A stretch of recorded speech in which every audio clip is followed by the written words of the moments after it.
ভাঙলো কেন? আমার ঘর ভাঙলো কেন? নগর ভাঙলো কেন? মির্জানগর ভাঙলো কেন? ভাঙলো কেন? খাদিমর ভাঙলো কেন?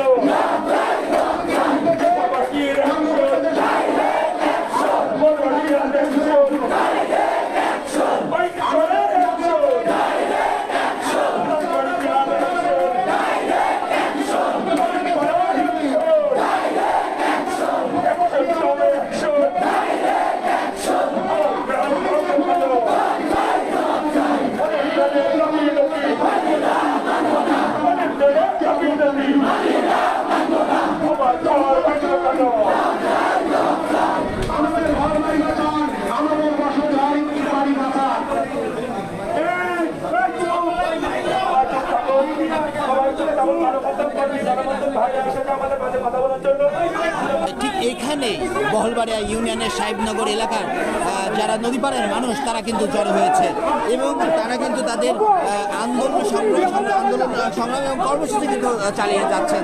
আমাদের কথা হয়েছে আন্দোলনরত নদীপাড়ের মানুষদের সঙ্গে। তারা কিন্তু বলছিলেন যে এই যে পদ্মার তীব্র নদী ভাঙন, সেই নদী ভাঙন কিন্তু ভয়াবহ রূপ নিয়েছে। ইতোমধ্যেই ফসলি জমি নদীগর্ভে বিলীন হয়েছে। এছাড়াও হুমকির মুখে রয়েছে নদীপাড়ের মানুষের বসতভিটা। ইতোমধ্যেই বসতভিটা ছাড়তে শুরু করেছে অনেকেই।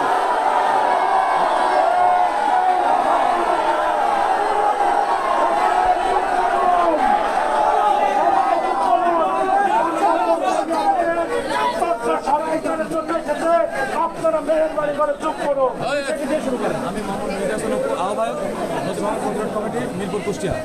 আজকে আমরা ডিসি অফিসে গিয়েছিলাম মানববন্ধনে, ওখান থেকে স্মারকলিপি জমা দিয়েছি। জমা দেওয়ার পরে আমরা পুনরায় পানি উন্নয়ন করে যে গাফিলতির কারণে আজকে আমাদের গ্রাম ইউনিয়ন মিরপুর থানা যে হুমকির উপরে রয়েছে পদ্মার আগ্রাসী ভাঙনে, আপনাদের প্রিন্ট মিডিয়ার মাধ্যমে আমরা বারবার দেখিয়েছি, মানববন্ধন করেছি, সড়ক অবরোধ করছি।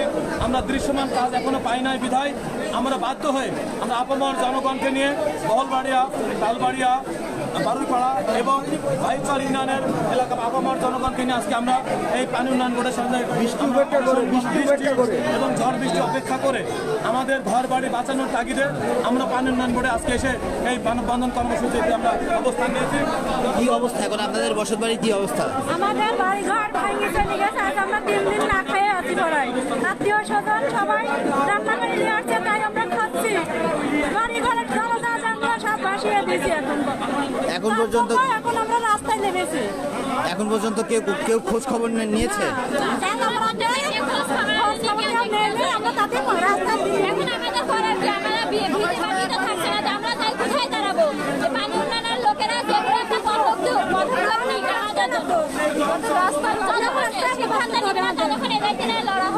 আজকে আমাদের যে বাড়ি ছিল ওই বাড়ির বাদ আজকে রাত্রে নামি যাবে।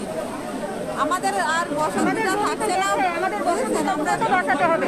জমি গেছে গেছে, আমরা জমি নিয়ে চিন্তা করি না, কিন্তু আমাদের বসতভিটা বাঁচাতে হবে, আমাদের বাঁচাতে হবে।